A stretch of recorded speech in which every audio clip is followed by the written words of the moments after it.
I changed the angle because the window is behind you guys. It's better lighting. Anyways, sit down, take a seat. Take a seat on my couch. Welcome back to another Digital Diaries / recap session. I was debating on skipping this month because it was just so hectic for me, but I think it was really important for me to still sit down and kind of document where I was in February. And I was thinking like viewership wise, the only people that would realistically care are my friends and family about like my monthly vlogs, but I want to do this for myself. So R in recap stands for reading again. I'm still in the process of reading Building a Brand Story. It's been really helping me with my YouTube channel, with building my own brand, and kind of just allowing me to reassess like what I want to do with this channel and where I want to go this year in terms of my business. Reading an educational book like this, I'm actually up, taking notes, focused, learning, and I can't do that before bed, obviously. I like to read a fiction book before bed, and in February, I read The Museum of Us. If you're ever curious in being my little book buddy and reviewing books together, be sure to friend me on Goodreads because I write in-depth reviews of how I feel after reading each book, and this one is another book that just didn't hit the mark for me.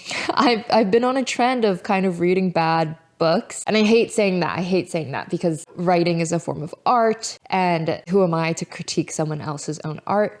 But this just didn't land for me. And if you want the full review, again, it's on Goodreads. E and C stands for exploring Cancun. Because beginning of February, I had the honor of being in one of my best friend's weddings, and it was a destination wedding. It was my first destination wedding, second time being in a wedding. It was just so beautiful. At the end of this recap session, I'm actually going to play vlog footage of just the wedding day, the whole process of getting ready. She's one of my first best friends to get married. It was a lot of emotion. I was reflecting a lot on myself and on our friendship leading up to that moment. I think it's really beautiful that as a vlogger, I was able to capture those moments leading up to her wedding. You'll get a little glimpse into the wedding through my eyes. I even asked everyone beforehand, like, are you guys okay with me vlogging? And everyone was like super okay with it, which is lovely because, as a vlogger, I try to be very conscious of how other people feel during vlogs. And I always give them a heads up like, hey, if anyone's not comfortable with this, then just let me know. The A in recap stands for adjusting. Last year, I fell into the habit of thinking, like I can work wherever I want. That's one of the downsides of being a freelancer. When you take off, you don't have PTO. So last year, one of my toxic traits was I would never truly take off. And even on vacations or family trips, I would always bring my laptop with me and I would still always be working at the end of the day. So in Mexico, I didn't want to pack my laptop. And I told my clients, just do not contact me. I will not be doing any work. And I didn't do any work. The downfall of that was coming back from Mexico, I was swamped with work. The week after that was just a whirlwind of stuff. And so leading back to adjusting, I'm trying to adjust to a new, healthier lifestyle for myself because my goal is to become monetized on YouTube, right? That's the big picture. The little picture is, really making something of myself this year, really prioritizing not just my physical health, but my mental health, really establishing a routine for myself because I don't have a routine for myself right now. I just need to take more time to adjust to this new life that I'm building for myself. Going off of that, P stands for protecting myself.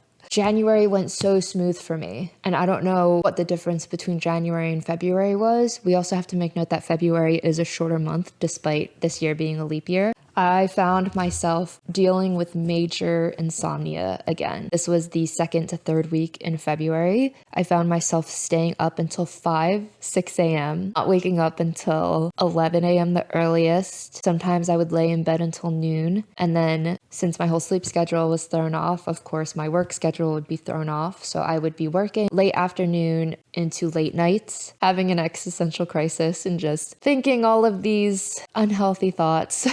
Insomnia was something that I've struggled with since grade school. I've dealt with insomnia from grade school all throughout high school. College, it got a little better, but it was like on and off. I've been dealing with it for so long that I find it hard to break that unhealthy cycle sometimes. And so I found myself falling back into that cycle. On top of insomnia, I felt myself disassociating more than usual. Disassociation means like you're here, but you're not present. And I could just be in my apartment and I would just disassociate and not realize how long I've been disassociating for. Not necessarily thinking about any specific thoughts. It's more so just me not being here, if that makes sense. Everyone always says like I'm so inspiring or that I help motivate them. And I love that. I love that I can even play like a little tiny role in your life, whether you're my friend or a stranger on the internet. But I think that speaking candidly about my mental health or will help show you that no matter how perfect or how much someone seems like they have their life together, everyone is always still struggling with something. And my mental health and insomnia, like this is just one of my struggles. I'm 1000% going to look into finding a therapist because I keep falling into these toxic, like negative traits.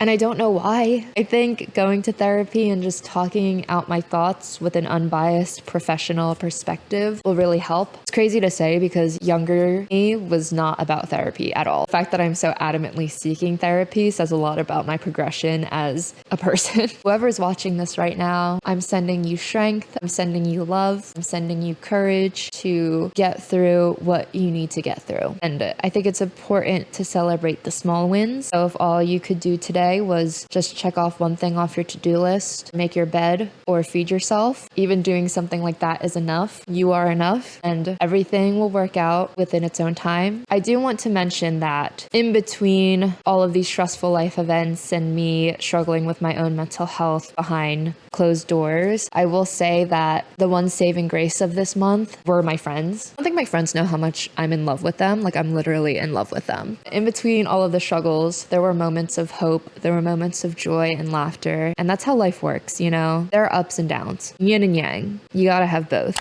Okay, conclusion. Stop talking. My God, you talk so much. Anywho, that is it for my recap of February. I'm sorry that this isn't like your typical vlog format at all. It was just me sitting down recapping the month for those who care enough to watch. I'm now going to get into the Mexico portion of my vlog. This is for me and my best friend to look back on when we're old and wrinkly and just be super grateful that she has a vlogger of a bestie to capture these moments and memories for us to look back on forever. Don't feel obligated to stay and watch. You can click out of the video now. Before you do, thank you so much as always for the support. My channel is continuing to grow and I feel it inside of me. There's going to be a big change this year in the most positive and beautiful way. Be sure to subscribe, leave a like, and comment what videos you would like to see from me. Remember to always prioritize your mental health. It's okay to put yourself first. And with that, I will say goodbye. Bye.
Joyce, you look so cute.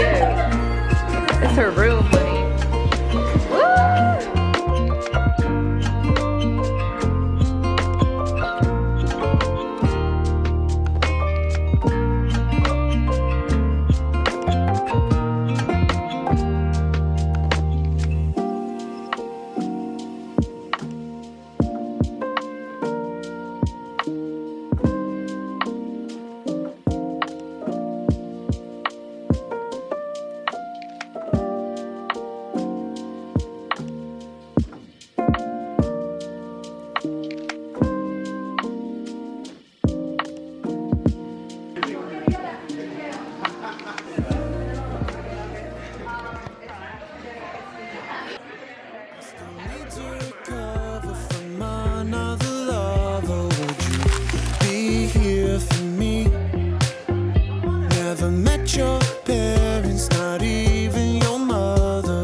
How do you feel?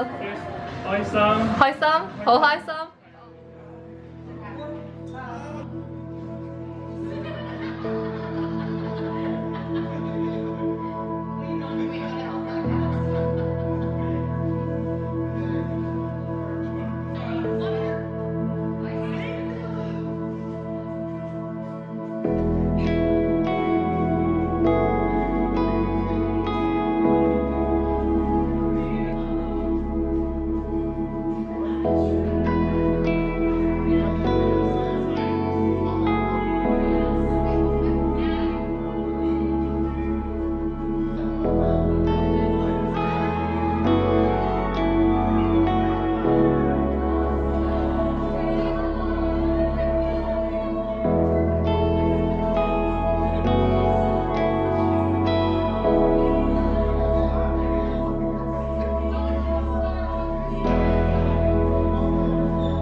One and a half hours until our girl is married.